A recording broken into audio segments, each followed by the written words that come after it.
right, y'all. One hop this time. Right foot, let's stomp. Left foot, let's stomp. Cha-cha, real smooth. Welcome, everybody, to Off the Cuff. I am Adam Banks. Thank you for listening to the show. Coming at you live from Lexington, Kentucky.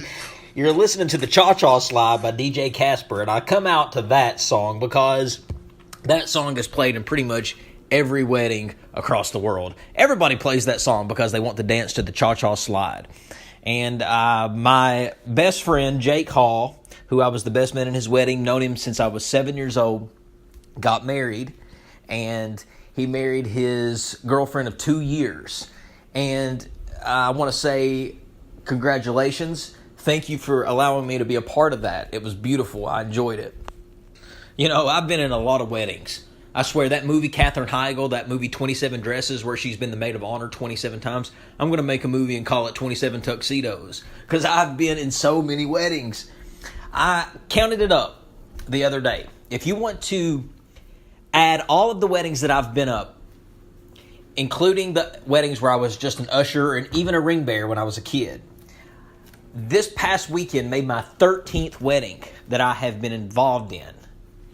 And I don't really enjoy weddings. Weddings that I have not been in, I've probably been to 4 in my lifetime. 4. Probably 4. I just don't really... There's 2 things I really don't like. One's a wedding and one's a funeral. I don't go to funerals just to be going to them. I do understand, funerals help with the grieving process, but I just don't like the whole atmosphere of a funeral. I don't know how some people go to funerals and eat.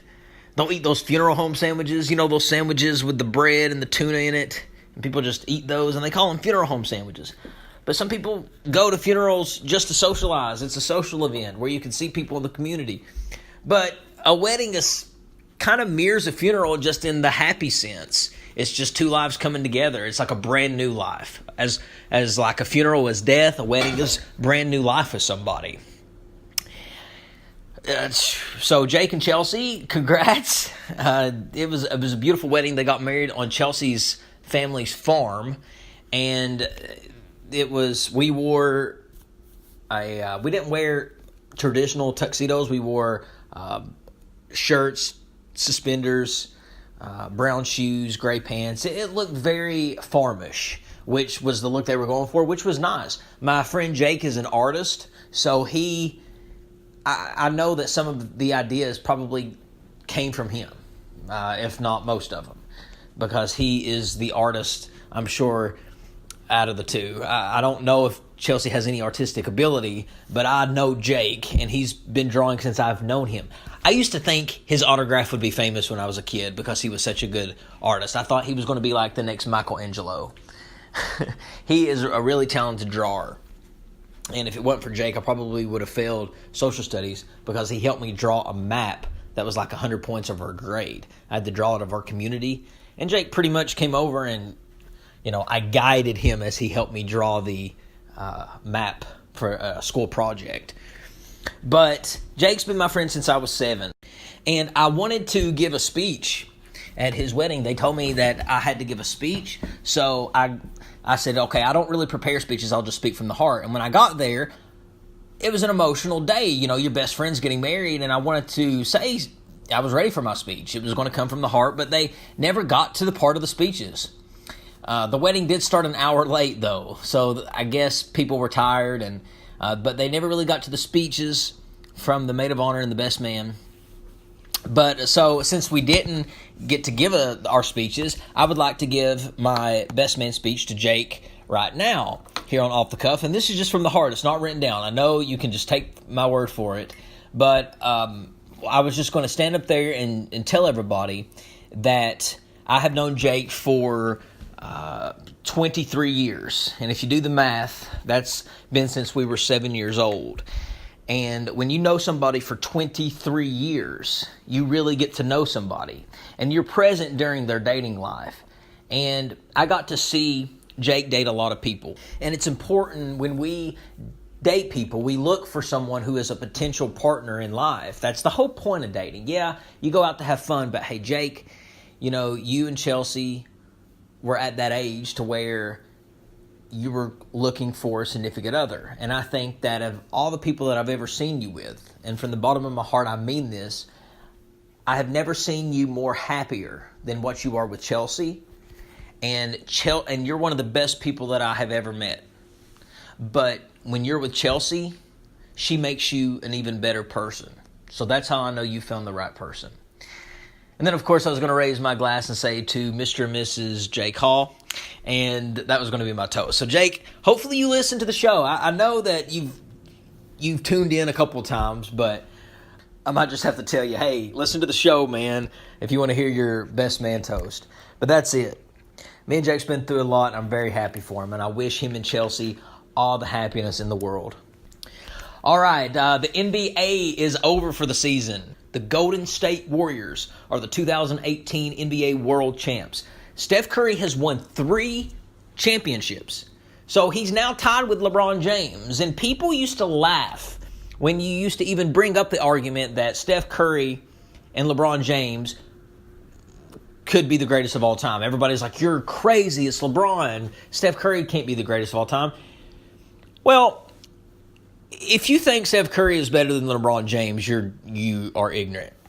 LeBron James is just an overall better player, and there's no comparison. Steph Curry's on a good team. Steph Curry is a good team player. Steph Curry is a good point guard. Steph Curry is the best shooter, I believe, of all time. But he's not the greatest. But 3 championships, wow, that's something to hang your hat on. Kevin Durant was the MVP. Kevin Durant deserved the MVP. If it hadn't been for Durant, the game definitely wouldn't have been, a sweep. There would have been some losses there. Kevin Durant, he owned the NBA playoffs for the finals. It was great.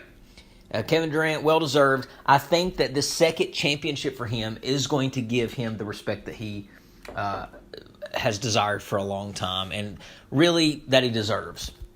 Kevin Durant did what anybody else would do. He went to a good team. He went to a team that could win a championship. But Kevin Durant didn't just ride the bench. He actually contributed to the team, and particularly this year, he helped lead them to another title. And he got the MVP. That's something to hang on his belt. I think we could kind of just treat this as Durant's first championship. Okay, even though it's his second, I think we could say it's his first. We could treat it like it's his first, because he wasn't a rookie on the team anymore. He was established with the team.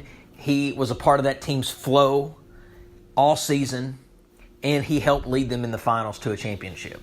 So this is something that I think, okay, Kevin Durant didn't just go get his one title. He's a fluke, decent, average player. No, Kevin Durant's one of the greatest. Some people argue that it's LeBron versus Durant.